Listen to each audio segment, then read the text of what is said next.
Hello, and welcome back to Parley, where you folks support the other stuff I make by paying me monthly to talk about the topic of your choice. This month, BlackSheep wants some discussion about speedrunning. The Parley just says speedrunning and Parley, and that's it. So I guess we can do whatever we like. The first thing I'd like to do is hopefully avoid some misconceptions about the idea of speedrunning. I've heard many people in the past say that they consider speedrunning to be people kind of rushing through a game and not really appreciating it very much. This is a misunderstanding. If you think about it, people trying to complete a game as quickly as possible will need to understand as much as they can about the game. I'm sure that the people saying this are a minority that simply don't understand speedrunning. They just don't really know what speedrunning is, I guess. Because if you watch someone do a speedrun, they're employing enormous amounts of game knowledge. This is not someone who is trying to boot a game up and then beat it quickly. Although I guess that could be an activity that I feel like doesn't evoke what most people mean when they say speedrunning. They usually mean using great expertise and experience with a game, playing a game many, many times very thoroughly to understand it in such a way that you can get it done unusually fast. Not something that I almost feel like is what people are evoking, is this idea of booting up a game and just trying to blitz through it the first time as quickly as possible. I don't know, that obviously, maybe to a lot of you, that isn't what speedrunning is. So let's not have any of that. It's certainly, before we go on to talk about the various interesting things I have to say about speedrunning, hopefully, let's not misunderstand speedrunning as being something where you don't appreciate a game, you're rushing through a game. It couldn't be further from the truth, that it's quite the opposite. These are undeniably the people who know the most about these games in many aspects. Maybe not the people who know the most about, for example, builds in these games. Often a game that has meaningful build options has an interesting relationship to speedrunning. There comes a question in games like this. If you can beat the game with a build that makes you beat the game really quickly, why would you use other builds? Like, why use a build that is maybe more powerful but slower to set up? And this hits at one of the hearts of making builds. I think that speedrunning and build making are interestingly connected, because one of the tenets of build options in a game is that they're options, is that you don't need to use any set option. One of the many merits of putting build options in a game is that it lets you modulate difficulty a little bit.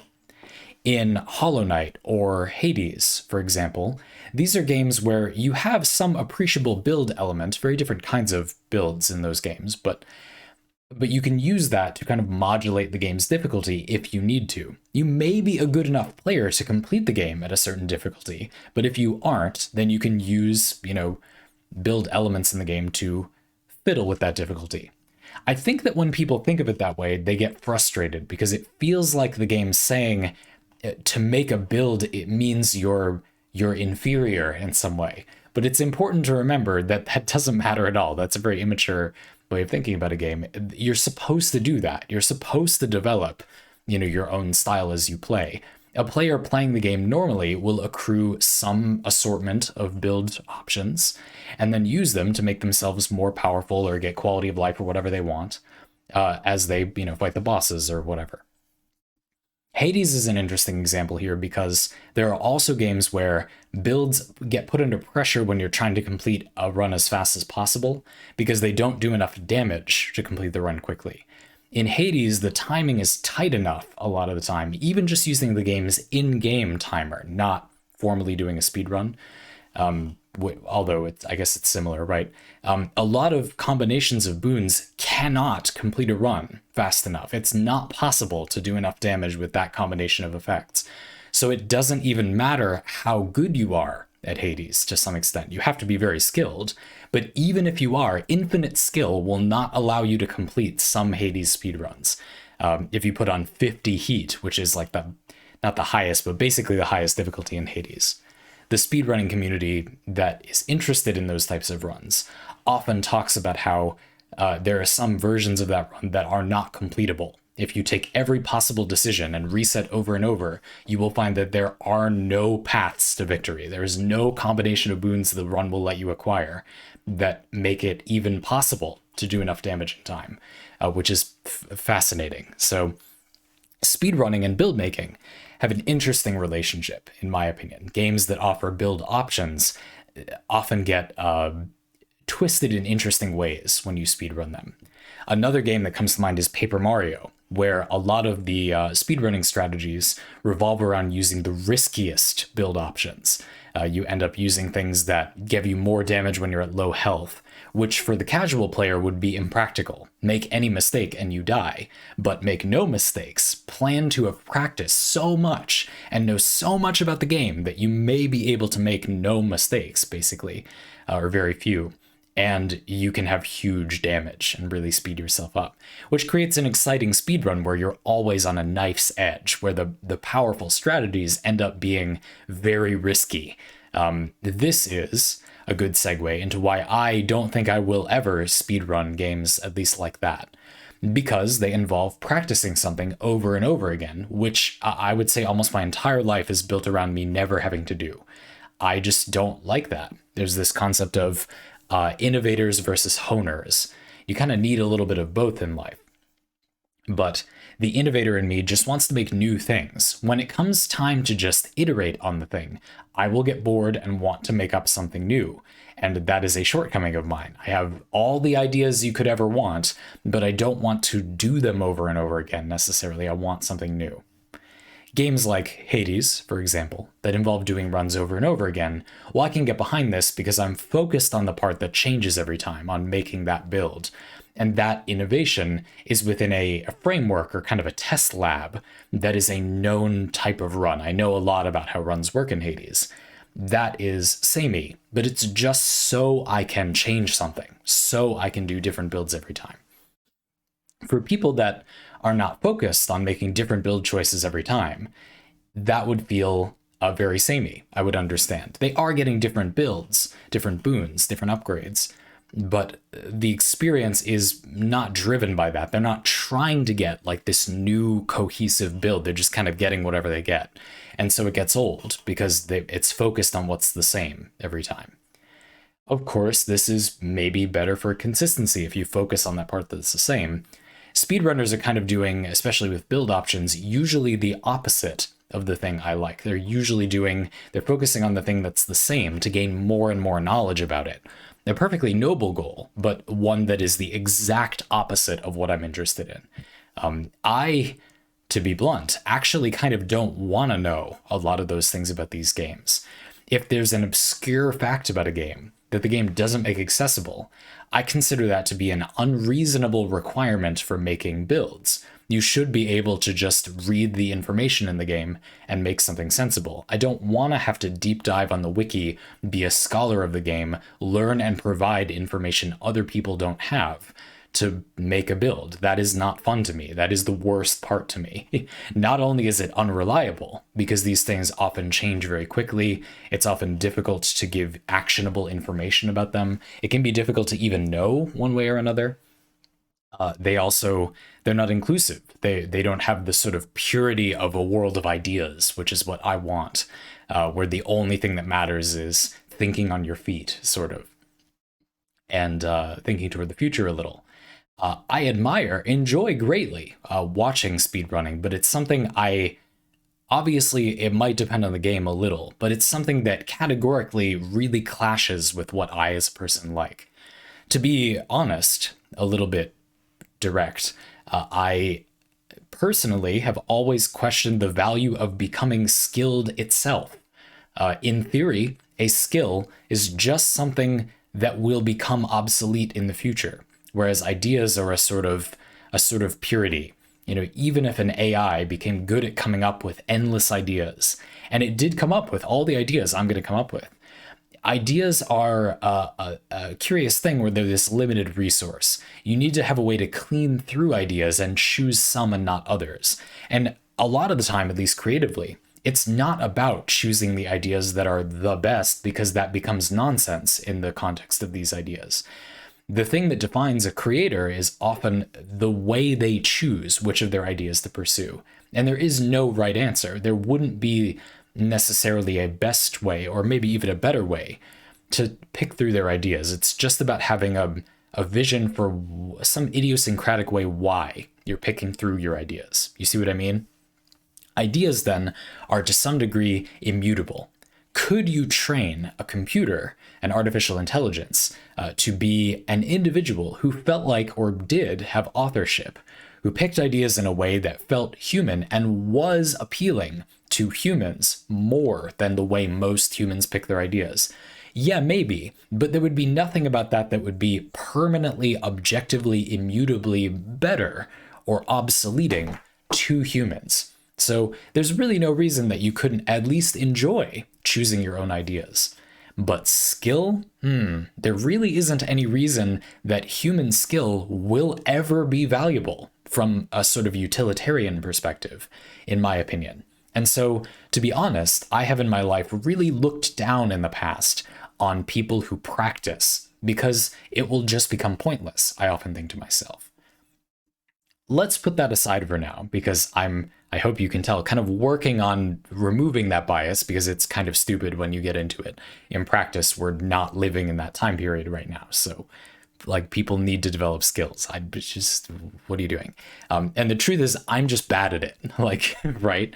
That comes from me rationalizing I suck at it. So I thought about the reasons it's disadvantageous to do that.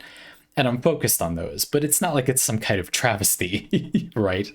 That's a bit silly. That's a bit arbitrary. No, it's more sensible to focus on where skill has some kind of further value. And again, I think it's in speedrunning, in music is another example. These are places where the very fact that humans are inferior, imperfect creatures is the thing that is interesting about that stuff, right? It's interesting when a human attempts to do something consistently well for a long time, or for a decently long time, which is often what a speedrun is, because we're bad at that, because we're not good at that. To me, some of the most interesting moments in speedruns are when the speedrunner does a 4-hour run of a game, 2.5 hours in, they make a mistake that loses them some amount of time. Because humans are so thoroughly imperfect, it's possible for them to recoup that time and still get a world record in that run. So they're not going to stop. But there's an interesting situation now, right? Like, you're sort of on the back foot a little bit, and speedruns end up being defined by you're having a good day, like you're in a good rhythm, you've got the groove, you know, not by the absolute perfection that they exhibit. In my opinion, it's more of an individual experience, a product that somehow the individual produced. And I think that's really interesting. I think that the texture of music played by a human, somewhat imperfectly, but with little flourishes, again, that kind of goes back to innovating because of our imperfect ability to hone a topic, a subject, a skill. And that's extremely interesting.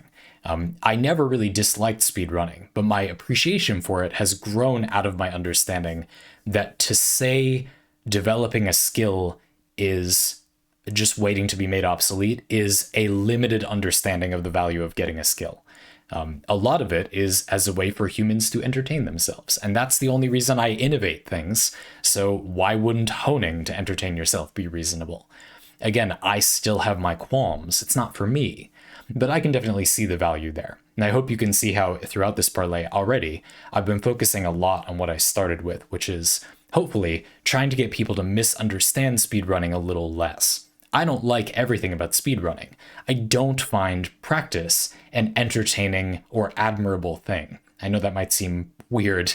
I don't look down on people who practice, but it doesn't interest me. I don't look up to it. I don't think, wow, they spent 10,000 hours on that. That's amazing. I think, how inefficient to have spent 10,000 hours on that thing. Like, there must have been a faster way. Or imagine spending 10,000 hours on a thing. But that's rude and judgmental, limited in my own perspective. I'm just being honest. That is often something I impulsively think and then try to stop myself from thinking, but I'm going to admit it here. I'm not really interested in that part.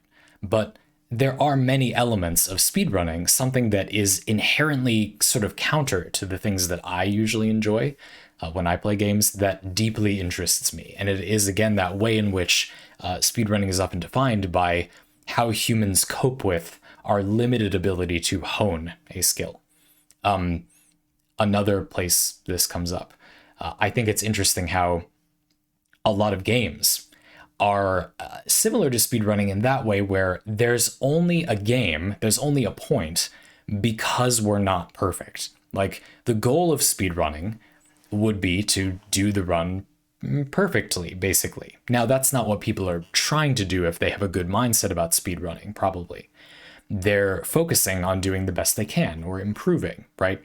But the sort of philosophical goal, like the best you could do, you could say, could be considered to be like a perfect run, right? But if that was possible consistently, there would be no point in speedrunning, because you would just be able to do the fastest run. Routing in a speed run would still be meaningful. Routing being the process of finding a way to complete the run that is theoretically or practically faster or advantageous. But a lot of routing is also about hedging your bets on what's realistic to complete in a speed run, right? When a computer does a tool-assisted speed run, a lot of the time they will make different decisions. They won't use the same route a human might, because in practice, it makes more sense for the computer to go for like a hard to execute run that would be impractical time after time, right? Speedrunning is kind of defined by the fact that the goal, in some ways, is basically impossible, or it's impractical. And that is what creates the game to some extent. That's why it is a thing. There are other games like this. A game that I can think of as an example is Legion TD2. You should look this game up. You'll hopefully someone for whom it's really for them will find it by me mentioning it. But I think it's a niche game inherently. Legion TD2 is a game where you have kind of your base. There's a little path leading down to your general or whatever. And you get to deploy an army of units using income you get throughout the game to defend your general. Every wave, every turn, some NPC enemies will trickle down into your lane, and your units will automatically fight them to try to defend them. Your opponent is building their own defenses, and you're trying to have your general last longer than your opponent's. But you can also spend another resource to send attackers to add to the NPC wave to make it harder for your opponents. And the trick of the game is to understand how much you need to spend your resources at certain times to not overcommit, not undercommit, to make waves harder for your opponent at a time when their army would have more trouble naturally, or they think you're thinking you're going to send, so they'll overbuild or underbuild. And there's that element of poker kind of counterplay. I love that it encourages you to understand your opponent's build. That's a really interesting experience about that game. But the reason I bring it up is that computers are very, very good at Legion TD2, of course, because it's, in some ways, all about analyzing the value of each unit. And if you run a bunch of statistics of different kinds, putting this unit here versus here, giving different amounts of value, different amounts of damage per second over the course of a wave, what unit is going to have what value if you simulate a bunch of times how it's going to fight in a given wave. Stuff like that, right? Computers are really good at that stuff in a way humans are really not, right? It's a lot of things you can quantify that humans are very bad at quantifying and keeping track of constantly. If computers were playing this game, there would be very little to it, you might argue. It's still, I guess, poker, but one could play poker. The sort of figuring out resource management bit would, at the very least, the sort of calculating it to the best of your ability part, the honing part, you might say, would be kind of trivialized. Or you could say it's kind of uninteresting if a computer was doing it. How you would achieve it would be technically involved, but not particularly interesting or complex. Kind of like in a speed run, for the computer, the act of inputting a frame perfect input to do a jump at the exact perfect time to clip through part of a level is technically complicated, but not interesting to see executed, because by definition, the computer will do it perfectly most of the time in most games. You see what I mean? The game kind of arises from the human inability to imperfectly understand everything in Legion TD2. You don't know how much value each of your units is going to give, and you do end up having to improvise a little bit, at least at the lower to medium levels of play that I'm at, and try to guess, basically, is it good to put this unit here? Why? I don't know why. I just have to make an educated guess why. I have to use reasoning and try to get a better guess for what would give me more value. I cannot know what will give me the best value, but I can try to use logic and reasoning to get more value. And I would argue that the reason that game is interesting, to most people anyway, is because we don't know. We can't achieve the goal. The thing we're trying to do is something we cannot do. And so the game is principally about doing the best we can, which I think is the inspiring thing about speedrunning. I guess the last thing I have to say is that, yeah, it can be kind of heartening to see someone do this sort of badass human thing. I think appreciating that goes beyond appreciating the, to be harsh, shallow, ultimately, appreciation of like, oh, they spent hundreds of hours doing that thing. Like, to be incredibly rude, anyone could spend hundreds of hours doing a thing. Or if that wasn't enough because they don't learn as efficiently or they're not as skilled, they could spend even more time learning that thing. And I'm very well aware that it's about mindset and discipline. But to be blunt, I just feel like that is more of a shock value thing. And I doubt a lot of speedrunners would be most proud of the raw time they put into doing a thing. I would imagine, I know from a little experience watching speedrunners, that they would tend to be more excited about maybe a tactic they thought of or a time that they were able to do a risky strategy or a difficult strategy well, a time when all the practice came to fruition, not exactly about just how much more time they put into it than other people. That, I don't know. I personally believe that that is a thing that appeals to many people. In a museum, you'd say this took thousands of hours to create this picture, but I personally believe that is only the most shallow positive thing that a human can achieve. Everyone can dump time into an activity. I'm not trying to say that means honing is meaningless, no. I just think that it's much more interesting to focus on the parts where human imperfection leads to someone triumphing anyway in a way that is just beautiful. We're so ugly and messy and bad at things, and seeing someone persevere through that is exciting even to an inglorious jerk like me who thinks that people's effort is worth nothing. Like, I still find that deeply inspiring, and I'm kind of obviously playing up how much I don't respect putting a lot of time into something, how I view that as kind of a shortcoming in some way. Obviously, I'm kind of exaggerating how much I feel that way. It's not a huge deal. I don't care. Do whatever you want. But it's not for me because I'm bad at it, sure. But I do think it's an inferior choice. Fine, if you want to put it that way. I just think it's meaningful. I've always found it meaningful that even to me, even to someone who feels like that, I still think it's awesome when somebody triumphs over like just a weird, imperfect, shouldn't even really be this way, but this is just what happened moment in a speedrun. I just think that's really cool. I've had great experiences watching those things from time to time. I don't think I have too much else to say. Yeah, just really interesting. And I hope that if you're a person who ever didn't appreciate speedrunning because you view it as being like rushing through a game, you really ought to go watch some speedrunning. That's not what's happening. Like, you do not understand what speedrunning is if you think that. That is not a thing that it is. These are people who know a vascular level of knowledge about a thing, who employ otherworldly levels of knowledge about a subject to do things that most of us can't even begin to do. And I think that's awesome. One memory I have is showing my partner, who's really unfamiliar with speedrunning, a Legend of Zelda Breath of the Wild speedrun, which if you've ever seen, like, you're going to see some serious spicy boys in there. My partner has played a ton of Breath of the Wild, like thousands of hours, too much Breath of the Wild. And so they saw, like the Bounce That Boy thing, people who know about Breath of the Wild speedrunning. You should go watch this. It's great fun. At least I think it's incredibly interesting.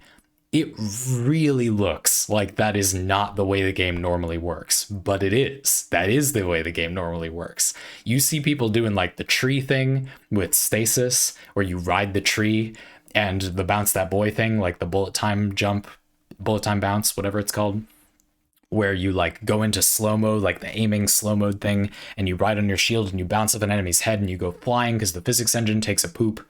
And it looks like not a thing you can do in normal Breath of the Wild. And that moment of feeling like, wow, I spent so much time with this game. I understood this game so much, but someone with a different goal understood so much more about this game that you can basically just fly in this game. And I didn't know for thousands of hours. I had no reason to search out this goal. The last thing I want to say is that I like speedrunning because it reminds us why most of us play games, or evidently why most of us play games. It's not to understand perfectly. Even people who do this thing I hate, where they insist on having the right answer, the best build, the most damage, or whatever. It's a good reminder that even most of those people are misunderstanding why they play games. If you wanted to just understand the most stuff and do the thing the best or whatever, that's cool. Like, there is a thing where people do that. If you are not doing that, you may be claiming that you have the right information out of a desire to defend yourself, out of insecurity. And maybe it's okay to let that go and just have fun. Like, certainly compared to these people, we are definitely just playing around. And isn't that fine? I didn't find out how to fly in Breath of the Wild because that wasn't my goal. I just wanted to experience the game. In a way I think can be hard to notice sometimes, we, maybe not all of us, but certainly a lot of us, in this invisible moment kind of want to buy into the game, right? There's a way in which you almost don't want that thing to be in the game, a little bit. If it was there, you would feel silly not using it.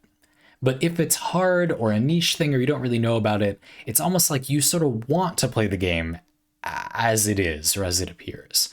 I think a lot of us have that feeling in a way. You know, I want to push a game's boundaries, but it's like I kind of want there to be boundaries too. And there definitely is a way of approaching games where you want to break those boundaries, which again, it's interesting. But curiously not for me. It's not as if those people are just doing a better version of the way other people play that game. No, they have a different goal that results in different knowledge. And it's interesting how that perfect information like that actually arguably isn't desirable to a lot of normal types of players. I think that's very interesting, an interesting reminder of why I play most games. So speedrunning. A topic I have a fair amount to say about. I owe a lot to. I think it's a intellectually useful topic. There's a lot there. It can be really interesting and fun to watch. Can make a good spectator activity. Some speedrunners have become very good at narrating, like why they're doing certain things in the run, which I also find incredibly interesting. Like, that's really fun. I watch very little gameplay on the internet, but speedrunning is most of what I do watch. Not very much compared to most people, but certainly not none. It's cool. Anyway, thanks for the question.